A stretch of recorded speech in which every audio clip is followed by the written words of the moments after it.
कैसे मिली, चलिए जरा समझाते हैं आपको। वारदात के बाद पुलिस ने आसपास के सीसीटीवी फुटेज खंगाले हैं और लोगों को बकायदा शेयर किया इसका तस्वीर, जो फुटेज सामने आया था सीढ़ी चढ़ते उतरते।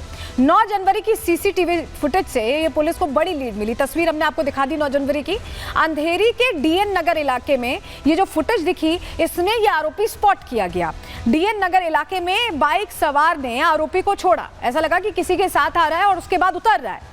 जांच में पता चला कि बाइक से उतरने वाला व्यक्ति ही हमलावर है। जब फेस मॉनिटरिंग की गई, मैच करने की कोशिश की गई तो समझ में आया कि यही वो शख्स है। पुलिस ने बाइक के नंबर से बाइक के मालिक का पहले पता लगाया और उसके बाद बाइक के मालिक का पता लगने के बाद वो वहां तक पहुंची जहां ये हमलावर रहता था, जहां ये छुपता था, और जानकारी सामने आने के बाद ही आरोपी की गिरफ्तारी संभव हो पाई। चलिए जरा आपको अब तस्वीर दिखाते हैं। जब ये आरोपी पकड़ा गया, ये तस्वीर देखिए, लेबर कैंप में 18 जनवरी की तस्वीर, यानी कल की तस्वीर है, कल रात की तस्वीर है, जब लेबर कैंप में पुलिस पहुंचती है। पुलिस को जानकारी मिलती है, लोकेशन समझ में आती है कि ये यहीं हो सकता है, और ऐसे में मोबाइल की लोकेशन, क्योंकि बाइक सवार के साथ जिसके साथ जानकारी मिली थी, देखा था जिसे 9 तारीख की तस्वीर में, और उसके बाद उससे जानकारी लेने के बाद पता चला कि लेबर कैंप में ये छुपा हो सकता है, और ऐसे में इसी लोकेशन पर इसे ट्रैक करने के लिए पुलिस पहुंचती है। और ये कल रात की तस्वीरें हैं। और चश्मदीद ने यह बताया कि पुलिस पहले रात में पहुंची, जो तस्वीर हमने आपको दिखाया, और उसके बाद तड़के पहुंचकर गिरफ्तारी हुई है। सुनिए चश्मदीद क्या कह रहा है, कैसे इस आरोपी को पकड़ा गया। शाम में 7-8 बजे के करीब आया। शाम से लेकर के 11:30-12 बजे रात तक चला। तो फिर 12 बजे जो है ना, सब लोग को जो है ना निकाल करके एक साइड में जो है ना बैठाया। पूरा आदमी जो है ना पूरा कैंप खाली करवा के बैठा दिया। बैठाने के बाद सबका जो है ना मोबाइल नंबर पूछा, सबका मोबाइल देखा उखा। उसके बाद जो है ना सब जो प्रक्रिया हो गया, तो 12-12:30 बजे बोला कि ठीक है आप लोग जाइए, सब रूम में सो जाइए।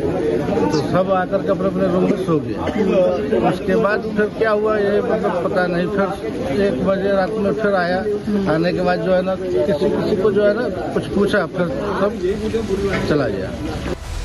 लेबर कैंप इलाके से लगा जंगल था जहां ये आरोपी छिपा रहा। हेडफोन्स लगाकर ये देखता रहा कि सैफ अली खान मामले में पुलिस कहां-कहां छापेमारी कर रही है, किस तरह से जांच कर रही है, क्योंकि वो इसी तरह छुपने की तरकीब अपना रहा था। मेरे सहयोगी सागर वहां पहुंचे और उन्होंने बताया कि कैसे उस जंगल में अपना ठिकाना बनाए रखा 74 घंटे तक इस आरोपी ने। रिपोर्ट देखिए। सैफ अली खान के घर से 36 किलोमीटर दूर इस समय रिपब्लिक भारत वहीं पर आ खड़ा है जहां से आरोपी की गिरफ्तारी हुई है। सबसे पहले आपको बता दूं, शाम 6 से 7 बजे करीब यहां पर मुंबई पुलिस की टीम पहुंची। लोगों के मोबाइल फोन जब्त किए गए, फिर उनसे पूछताछ किया गया। इनको शायद पूरी जानकारी भी है। कल मुंबई पुलिस कब आई थी चाचा यहाँ पे? 7 और 8 के बीच। 7 और 8 के बीच में क्या कहा मुंबई पुलिस ने और कैसे लोगों का फोन जब्त किया गया था? इधर ही सबको देखा गया था कि इधर बंदा तो बाहर का था, इधर का बंदा नहीं था। बंदा बाहर का था। अच्छा, आप लोग को पता था क्या कि बंदा यहाँ पर आकर छुपा है? कुछ जानकारी? हम नहीं कुछ नहीं पता। आगे हम लेकर चल रहे हैं। देखिए यही वो जंगल है। अब हम जंगलों के बीच हम आ चुके हैं जहां पर आरोपी, देखिए बहुत ही घना जंगल है, और आरोपी यहीं पर सोच रहा था कि अगर मैं छुप कर बैठूं। बार बार यहाँ पर अपना मोबाइल फोन ऑन कर रहा था।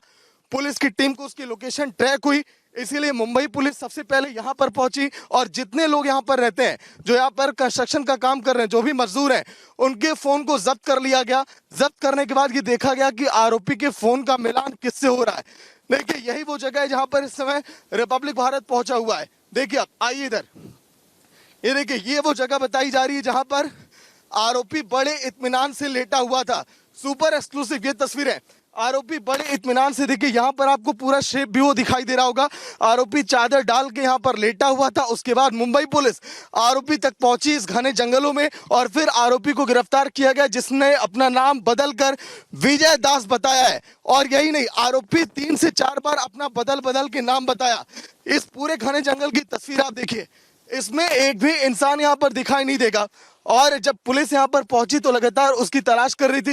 भाई साहब यहीं के रहने वाले हैं आप? क्या जानकारी पुलिस जब यहाँ पर पहुंची? नहीं, हमें नहीं मालूम। मोबाइल में मैं कंपनी में रहता हूँ। कंपनी में पुलिस जब यहाँ पर पहुंची, फोन जब्त किया गया था लोगों का? फोन जब्त किया, सब लोग को किया था।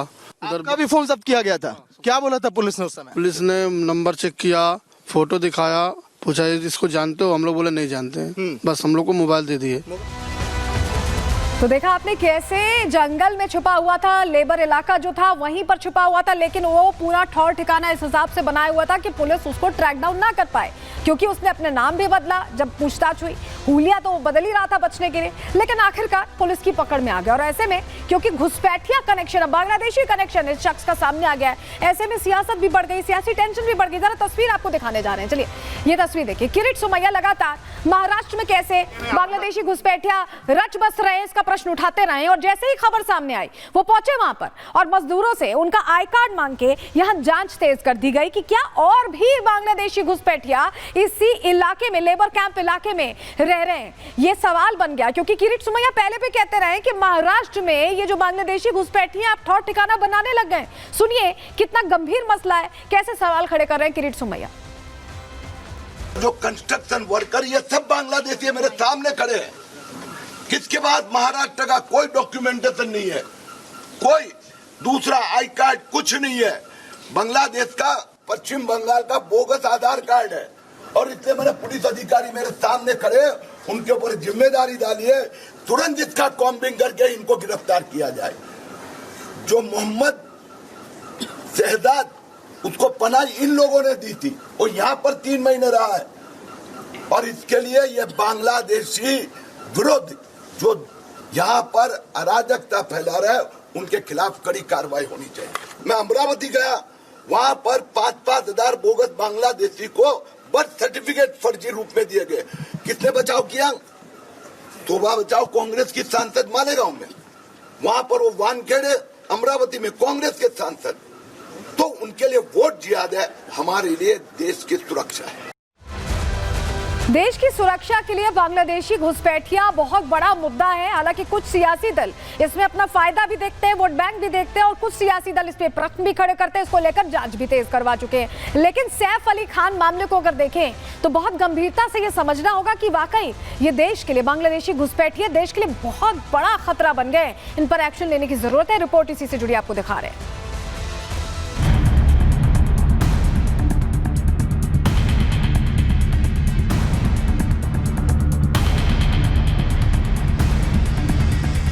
हमलावर का बांग्लादेशी कनेक्शन, मुंबई में सियासी एक्शन।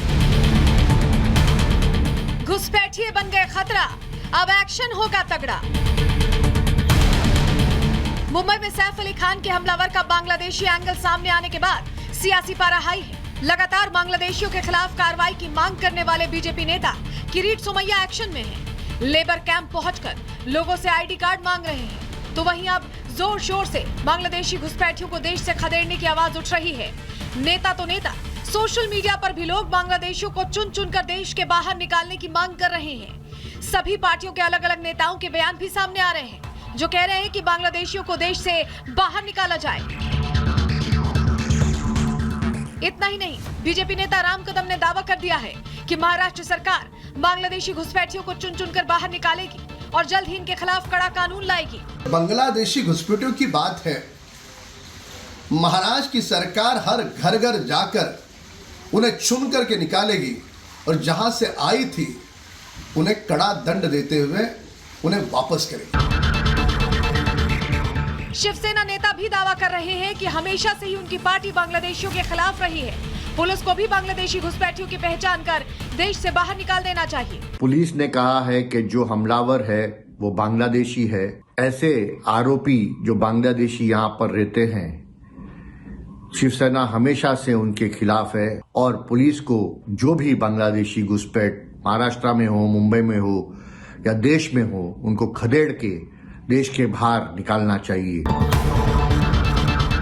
इतना ही नहीं, शिवसेना नेता संजय निरुपम ने सोशल मीडिया प्लेटफॉर्म एक्स पर पोस्ट करते हुए लिखा कि बांग्लादेशी घुसपैठिए इस देश की सुरक्षा के लिए खतरा है, ये सभी को स्वीकार कर लेना चाहिए। सैफ अली खान के घर में घुसकर उस पर जानलेवा हमला करने वाला बांग्लादेशी पाया गया है। अब समय आ गया है कि पूरे देश में बांग्लादेशियों को खदेड़ने का अभियान शुरू होना चाहिए। अब सवाल है कि आखिर ये बांग्लादेशी घुसपैठिए भारत में घुस कैसे रहे हैं? कौन है वो लोग जो इन घुसपैठियों के पनाहगार बने हुए हैं, जबकि ये घुसपैठिए केवल देश के लोगों के लिए नहीं बल्कि देश के लिए भी खतरा बनते जा रहे हैं। Bureau report, Republic Bharat.